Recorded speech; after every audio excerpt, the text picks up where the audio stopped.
Hey everybody, it's ItsTechnoTravis here, bringing you a review of the Nexus 7. First of all, I do want to preface this by saying this is my first Android tablet, and in fact this was my first Android device.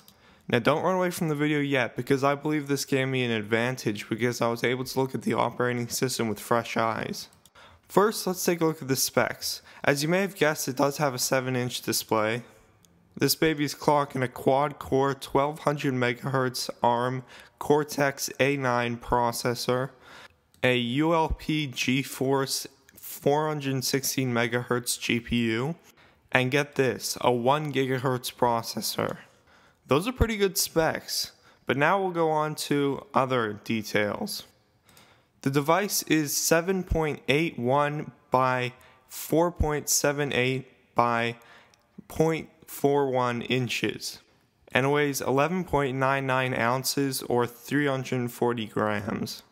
And from handling this device for 4 days, I can see the device is pretty comfortable in one hand, and it's just right, not too heavy and not too light. Now finally the cameras, or camera should I say.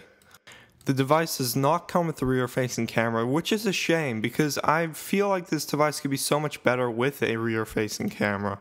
But it's limited to taking those Facebook profile pics, if you know what I mean. The front-facing camera is a 1.2 megapixel VGA camera. Not so impressive, but it gets the job done. Taking a look at the Nexus 7 itself, it's not going to jump out at you as an absolutely amazing looking tablet, but it's simple with a nice rubber back which feels really good in the hand. And no, that's what she said jokes, please, in the comments. The front has no buttons, but on the bottom you'll find your speaker, micro USB port for charging, and a 3.5mm headset jack. On the right side you'll find your volume rockers and sleep/wake button, and that's all of the buttons on the device. Now as usual, I ran Geekbench on the device and got the score of 1,415, completely obliterating the competition of the iPad mini. Now let's jump into the software of the device. I'm running Android 4.2.1 on the Nexus 7 and it runs buttery smooth, no pun intended. Being that this was my first time using the Android operating system, I was blown out of the water by the amount of customization the device had and how many applications from iOS were in the Google Play Store. I actually found that some of the apps that you have to pay for in iOS are actually free in the Google Play Store. For example, Angry Birds. My device also came with Ice Age the Movie stock on it, which was ready to go. Updates came in the first hours that I used it, and that's when I upgraded from Ice Cream Sandwich to Jelly Bean, but it was all very simple and easy to use.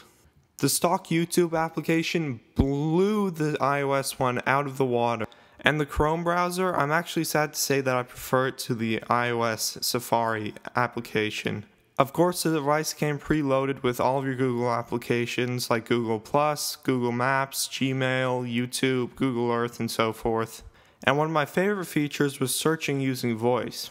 The device also came with the Three Musketeers as a book to read, and though I'm not really interested in it, hey, it was free.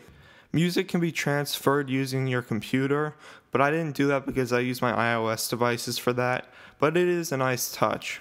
So what's the verdict? Well, I've loved every moment that I've had with the Nexus 7, and whilst I'm still an iOS user at heart, I think the device is great. My recommendation is to make your decision on whether to buy this based on whether you prefer iOS or Android, because it's really up to you. Because it's the holiday season, it's time to choose, and I can't recommend the Nexus 7 more than ever if you're an Android person. Stay tuned to my channel for a head-on-head comparison between the Nexus 7 and the iPad mini coming in the next week. Thanks for watching, and be sure to give the video a like if you enjoyed it, and subscribe for future videos. Thanks for watching. Peace!